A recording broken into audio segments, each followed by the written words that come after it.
Well. Tingnan nyo guys, meron kami nakita kickboxing ba yan? Ano tawag dyan? Kickboxing. Basta, yun na yun. Kumain kami ng ice cream dito sa labas. At syempre, I mean sa loob pala. O kaya, naka-video ako guys kasi nga, natintar ako sa pag-video kasi nga, tingnan nyo, very interesting yung video. Pero yung kamay ko ang likot-likot kasi kumain ako ng ice cream guys. Tingnan nyo guys, sobrang galing nila guys.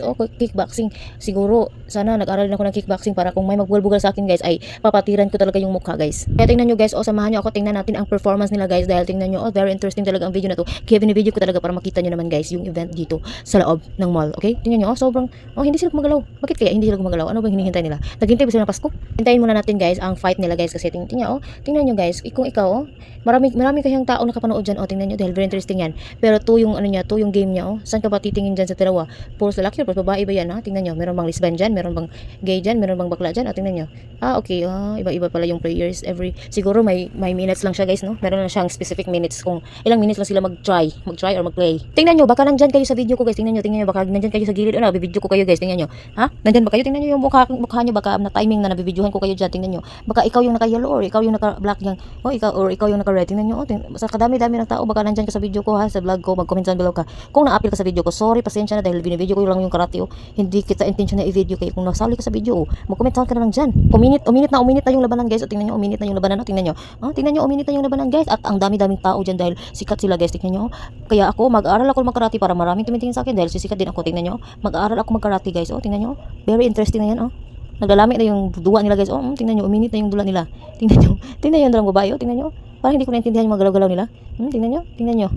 Hindi ko alam kung nagkakarate ba sila o sumasayaw sila. Tingnan nyo, parang sumasayaw lang. At saka tingnan, parang hindi nagkarate, parang sumasayaw lang talaga. Tingnan nyo. Wala talagang karate nang hinayari guys. Tingnan nyo guys. Sumayaw ba yan? Ano ba yan?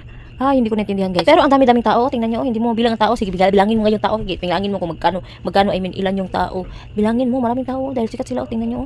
Sikat na sikat sila. Kaya mag-kickboxing ako. Simula ngayon, mag-kickboxing ako para maraming tumingin sa akin. At sino yung unahin ko sutukin? Tingnan nyo. Comment down below kung sinong gustong pasuntok dyan. Dahil sutukin ko. Kaya naman, thank you for watching this video. And see you on my next vlog. Well, nandito na naman tayo guys dahil ito nga kinakain ko guys, vlog ko guys dahil yun nga, sobrang sarap ng gusto guys. Alam ko, maglalaway kayo nito dahil tingnan nyo, makakancel yung diet nyo dahil ang sarap-sarap ng gusto. Tingnan nyo, masarap talaga ng gusto at saka yung nukos guys, kugita pala. Yung kugita guys, hindi ko alam sa Tagalog yung kugita guys. Tingnan nyo, sobrang sarap ng kinakain ko guys. In short, seafoods yan lahat guys dahil yung gusto galing sa sea, galing sa dagat at saka yung kugita guys, syempre galing din sa dagat yan. Seafoods yan, dalawa yung inuulam ko guys dahil sobrang sarap talaga ng gusto guys dahil hindi ko talaga mapigilan kumain ng gusto guys. Palagi talaga akong natitintal bumili ng gusto dahil sobrang sarap naman ng gusto. Lalong-lalo na yung gusto guys talaga ay makakatintal talaga kapag meron siya mga lamas guys. Ano yung mga lamas? Yung mga ingredients guys. Kaya kain tayo guys. Why naglalaway kayo guys? Ay naglalaway din ako guys dahil nag-voice over ako ngayon. Naglalaway ako sa gusto. Tingnan nyo sobrang sarap talaga. Lalo na meron kang mais na kanon.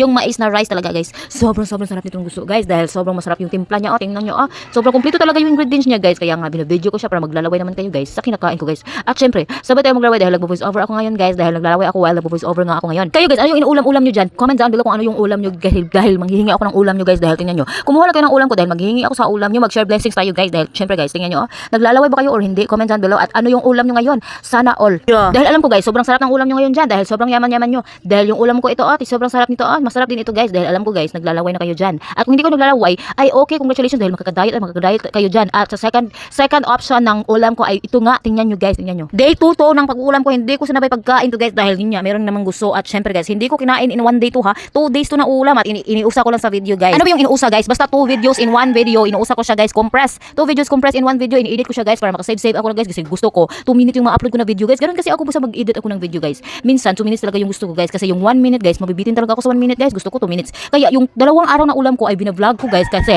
alam nyo, mahilig talaga ako sa gusto guys. Tingnan nyo, may gusto na naman guys kasi nga hindi talaga ako mapigilan yung sarili ko sa gusto dahil sobrang sarap talaga ng gusto guys. Basta importante, kapag kumain ka ng gusto guys, isog talaga yung suka niya guys. Kaya uminom ka ng maraming tubig guys para hindi ka ma-UTI dahil yun yung kontra mo sa gusto guys. Dahil yung UTI talaga guys ay basta yun. Mag-trigger talaga yung UTI mo kapag kumain ka ng gusto at kunting tubig lang iinumin mo, mag-UTI ka talaga dahil yung suka talaga guys sa katawan ay masama talaga siya sa katawan. Lalo na mas madali kang ma-UTI. I mean UTI person like me. Madali ako ma-UTI guys kasi nga mahilig ako sa suka at mga junk foods. Pero iinom ako ng maraming tubig like isang balding tubig para hindi ako ma-UTI. Isang baldi talaga guys. Hindi pwede isang baso, 2 baso, 5 baso at 10 baso. Dapat isang baldi talaga inumin mo kasi hangul ka ng suka at junk foods guys. Hangul, ano yung hangul, matakaw. Ay basta uminom ka ng maraming tubig. Yun lang gusto kong sabihin guys. Thank you so much for my